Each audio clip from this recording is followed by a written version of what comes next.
Let me ask you a question. If you were ill, you didn't feel too good, would you go and see a doctor to find out why, a professional who's experienced in this, or would you go to your next door neighbor who has no experience at all? China currently at the moment is spending around 7 billion American dollars related to Chinese propaganda. This can be their newspapers like Global Times, it can be YouTube influencers, Westerners who live in China, supporting the Chinese narrative and would deny certain things here and there. For example, if we go to Xinjiang, which is in the northwest of China, we say there's the problem with the Uyghurs. Now, who would you believe?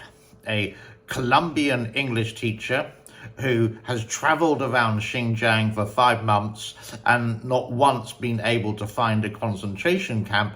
Or would you believe Adrian Zen, a German guy who has studied Asian culture, Asian society for a very, very long time? Now, we are conditioned in the way of what we believe. Who would you believe? The Uyghur American Association, from some people who escaped Xinjiang as a Uyghur and shared their experiences with the world? Or again, would you believe the Global Times network saying there is no bad things happening, and they would send people or show pictures of everyone dancing, happy, etc., rather than some people who have been to the concentration camps through their media like The Guardian, Telegraph, New York Times, for example, and some independent travelers who wanted to find out the truth. If the Chinese government finds out what he was doing, he'd be, I'm sure, locked up in one of those concentration camps. But he bravely took this upon himself as a mission to go to track and basically to confirm exactly what the RFA Uyghur Service and other international media have been reporting. On the streets of Xinjiang, there is still a tension and signs of what this place has been through. Heavy police, regular stops, a sense they're always watching. This happens to me, and it happened quite recently, maybe you know or don't know. I was searching and discovering and asking and getting evidence and information related to, is a VPN legal or illegal in China? I don't really care if it is or isn't, but there is some kind of controversy going on related to it. There is one guy on YouTube who replied to this in this way, and one guy commented he's an outstanding former British police officer. Don't know, don't really care. But this is his claim from the criminal law of the People's Republic of China in English. So, translated, whatever.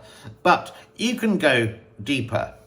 Basically, he's saying it isn't. But you can go to the Global Times, which is a newspaper, a state-run newspaper in China, quoting this. In January 2017, the Ministry of Industry and Information Technology issued a notice saying without the ministry's approval or the establishment or rental of dedicated lines or other conduits, including a VPN for cross-border business operations, would be banned. Quote, unquote. That's not from Western media. Guess what? That's from the Chinese media. If you want another quote from Chinese media, since the beginning of this year, China's Ministry of Industry and Information Technology has engaged in a nationwide internet network access services cleanup. The VPN, virtual private network services in particular, have been singled out by requiring an official license to order and operate in the country. And if it's so legal, what has this happened? China has ordered Apple to remove VPN apps from its iOS store in China, a demand Apple has shamefully agreed to with not so much of putting up a fight. Some people say no one's been arrested. using a VPN until I found this. This guy, Deng, a 26-year-old man from Dongdang, Guangdong province, was arrested in suspicion of providing tools for illegal control of computer information systems. But here's the thing. The government generally turns a blind eye to the relatively small number of individuals who use the technology to gain to access to websites such as Google, etc., etc. So it's not a big deal and they just brush it over. I had a friend who went to Xinjiang once. She was from just outside Shanghai, Hangzhou, and she went there and she got a knock on the door by the police asking her, can you please turn off the VPN? I, years and years ago, helped a person get to America because he needed to pass a certain exam called IELTS, and we couldn't even use Skype. Everywhere else in China, yeah, you could, but Skype was a no-no, so we had to use the messaging system at the time called QQ. The list goes on. Even evidence that I have provided showing that a VPN is banned, blocked, illegal, whatever, people will just push it away. For example, this lady from the county court of one province in China. 是法，未经允许使用 VPN 翻墙在国内都是违法的。 And even one of my criminal lawyer friends in Shanghai. Your question, yeah? Is a VPN legal in China? Illegal. Okay. So can you see we are conditioned to it? For example, if you are Republican, you'd possibly watch Fox News. Yeah, everything's great. But you wouldn't watch CNN and you would say, oh, CNN is crap. If you're Democrats, you would watch CNN, for example, just example, and you would say Fox is crap. Again, you get my drift? We're conditioned. People in China, they do sort of have limited information and access to what's happening. If you read the newspapers like the Global Times, what you find is everything positive about China and very few negative things about what's happening. And America, it's all bad, don't live there, horrible place, even though hundreds, thousands, tens of thousands of Chinese trying to get into America illegally through the southern border from Mexico to the United States of America. It depends how much money you have to get in there, and then you can appeal however you want. I've covered it on this channel before. I'm sure you've seen it in the mainstream media. There we go. As the Chinese propaganda or the Chinese news or the Chinese media likes to say. So we are conditioned. And I think it's changed so much in that way. I hope you don't think I'm a muppet or an idiot or just romping around or just talking related to this. On my channel here on YouTube, I hardly make anything. If I'm lucky, maybe $100.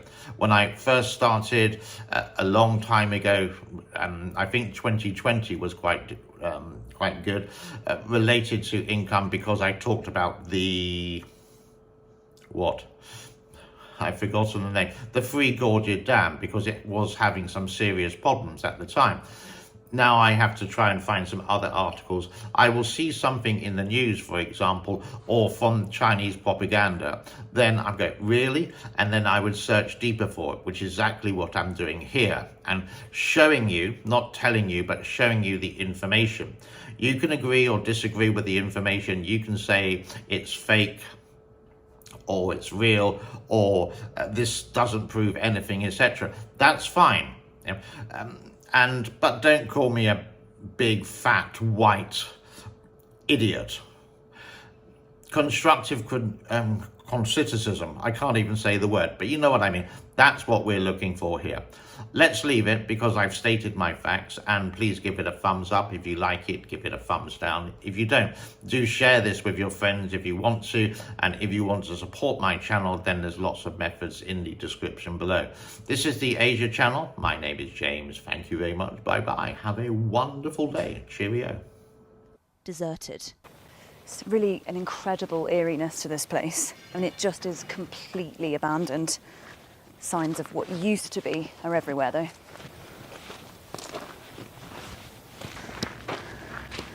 Around the front, one building cordoned off from the rest appeared to be acting as temporary housing. And some of the buildings over there, are they empty? I don't know, this man says. There were people here when I...